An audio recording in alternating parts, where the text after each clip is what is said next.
Travel and dining are so much more than just experiences. For many, it's a way of life, a way to relax, to reset, to expand horizons and create new memories. But when COVID-19 swept the globe, many of those plans came to a halt. Flights were grounded. Vacations and out-of-home leisure trips were delayed or moved closer to home. And health and safety became a primary concern as guests planned for the future. Trips have clearly been delayed. Pretty much everyone who was traveling stopped traveling unless there was an absolute necessity to be on the road, even in a car, let alone in an airplane. That has since changed a bit, and demand for travel has increased, and people are doing research. They're researching, where can I go? What precautions are being taken by the various different suppliers that are part of my journey? And what are the rational places that are actually safe to be at? When it comes to returning to out-of-home leisure, transparency around health and safety measures isn't just wanted, it's expected. Guests want to feel assured that their plans do not put them at risk. And for companies, this means educating guests on measures they're taking to manage foot traffic and keep shared spaces clean. Airlines are providing information about travel destinations.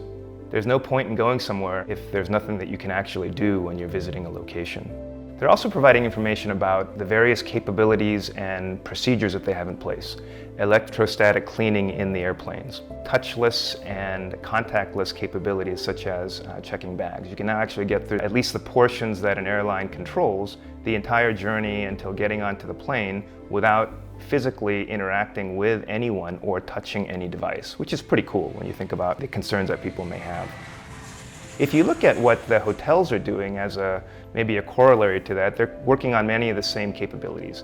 Keyless entry using your phone so that you don't actually have to interact with people. Often we find that customers are choosing to use the technology that's been provided to them to go through their journey with a self-service mindset.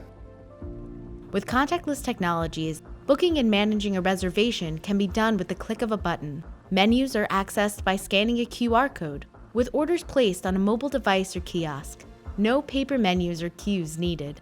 And checking into a flight or hotel are customized to tailor a person's individual preferences, with everything from finding their room, their airport terminal, or just a place to grab a bite right at their fingertips.